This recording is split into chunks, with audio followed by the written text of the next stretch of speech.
But as Los Angeles keeps burning, the raging inferno has led to a political battle.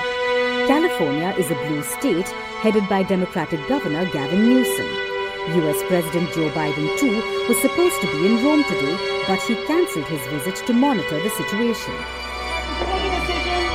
But President-elect Donald Trump is using this tragedy to take aim at Governor Newsom.